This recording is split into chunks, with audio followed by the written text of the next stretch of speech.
Merci, Monsieur le Président. Monsieur le Président, je voudrais tout d'abord vous remercier d'avoir convoqué cette importante et opportune séance tenant compte des récents développements de la situation sécuritaire dans la zone métropolitaine de la capitale d'Haïti. Je remercie M. Djenka, Mme Djuma et M. Cohen pour leur présentation.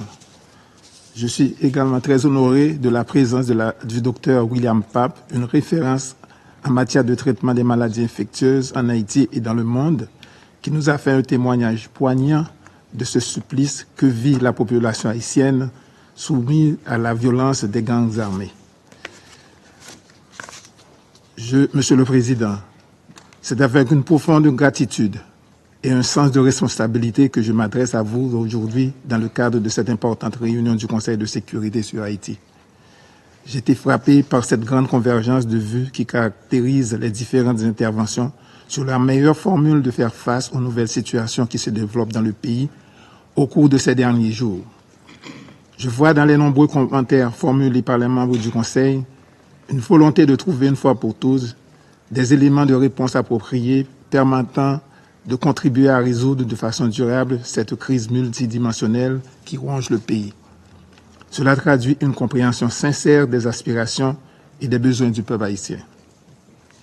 Monsieur le Président, depuis le début du mois de novembre, Haïti vit une situation extrêmement alarmante. La situation sécuritaire dans la capitale s'est profondément détériorée. Les gangs armés ont lancé des attaques dans plusieurs zones qui jusqu'ici étaient épargnées. C'est le cas de Canapé Vert, Bourdon, Musso et de Pétionville dont ils ont tenté de prendre le contrôle. Les bandes armées deviennent de plus en plus violentes et audacieuses et ils opèrent sans crainte ni retenue. Ils commettent des exactions terrifiantes, meurtres, enlèvements, viols et incendies de maisons. Des enfants, des femmes, des hommes sont pris au piège de cette violence aveugle. En réponse, des milliers de familles fuient leurs maisons, laissant derrière elles toute une vie par crainte de devenir les prochaines victimes. La population vit dans un état constant de peur, confrontée à une violence qui ne fait qu'empirer chaque jour. Le principal aéroport international de la capitale est fermé, causant la suspension des vols en provenance et à destination de Port-au-Prince, en raison du fait que certains transporteurs aériens ont été touchés par des balles tirées par les bandits armés. Les images des habitants de certains quartiers comme Solino, Nazon, Crissois et Delma, pour ne citer que cela, fuyant leur domicile, sont touchants. La police nationale d'Haïti et les forces armées déployées, malgré leur courage et les moyens mis à leur disposition, ne parviennent pas à repousser l'avancée des bandes criminelles qui sont mieux armées et en plus grand nombre. La mission de support à la sécurité présente en Haïti, bien qu'animée de bonne volonté, connaît des défis de taille évidents. Les ressources financières, humaines et logistiques actuelles sont nettement insuffisantes pour répondre à l'ampleur de la menace. Les promesses de la communauté internationale sont restées en grande partie non tenues. Les quelques 430 soldats déployés sur le terrain restent largement insuffisants pour une situation d'une telle ampleur où plus de 2500 troupes seraient nécessaires pour contenir l'avancée des bandes criminelles. La terreur engendrée par cette violence nous oblige à reconnaître une réalité insupportable. Haïti a besoin d'une aide robuste et soutenue à la hauteur de la situation à laquelle elle est confrontée.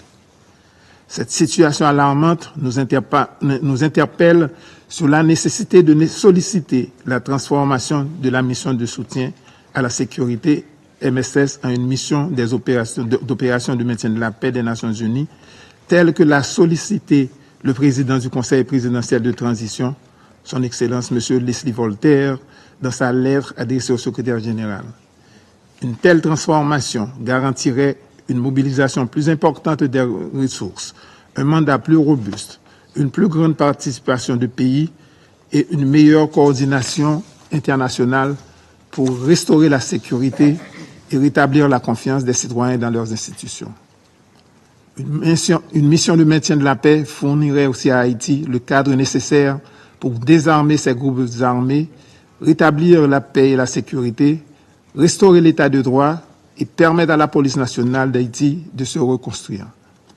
Elle enverrait également un message clair à ceux qui propagent la violence, c'est-à-dire la communauté internationale est déterminée à soutenir le peuple haïtien dans sa quête de sécurité et de justice.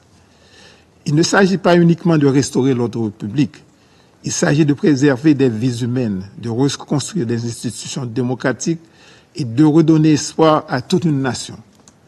La sécurité est le socle sans lequel aucun progrès durable, que ce soit économique, social ou politique, n'est possible. Haïti se trouve donc à la croisée des chemins. Soit la communauté internationale apporte un appui conséquent, ou soit il laisse le pays sombrer davantage avec des conséquences qui s'étendront bien au-delà de nos frontières.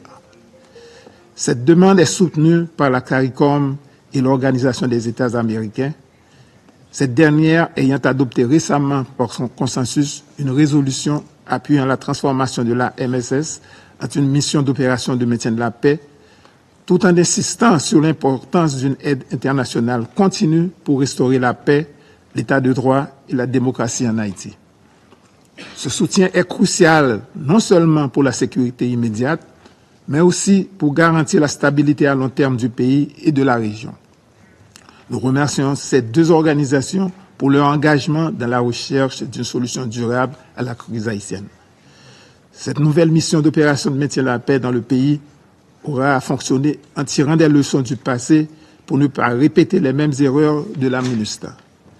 Nous invitons aimablement le Conseil de sécurité à prendre cette décision qui soit à la hauteur des enjeux du moment dans le cadre de ses responsabilités en matière de maintien de la paix et de la sécurité internationale et montrer au peuple haïtien que la communauté internationale reste fidèle à ses principes de paix et de sécurité. Ensemble, nous pouvons inverser le cours de cette crise et faire renaître l'espoir. C'est le vœu du gouvernement et du peuple haïtien. Monsieur le Président, en conclusion, Haïti est à un moment critique de son histoire. L'inaction ou une réponse insuffisante risquerait d'aggraver une situation déjà désastreuse. Le Conseil de sécurité a l'occasion de démontrer sa capacité à répondre aux défis mondiaux les plus pressants en agissant avec détermination et solidarité. J'exhorte donc les membres du Conseil à répondre favorablement à l'appel du gouvernement de mon pays et à transformer la MSS en une mission d'opération de maintien de la paix pour le bien du peuple haïtien et pour la stabilité de notre région. Je vous remercie. I thank the representative.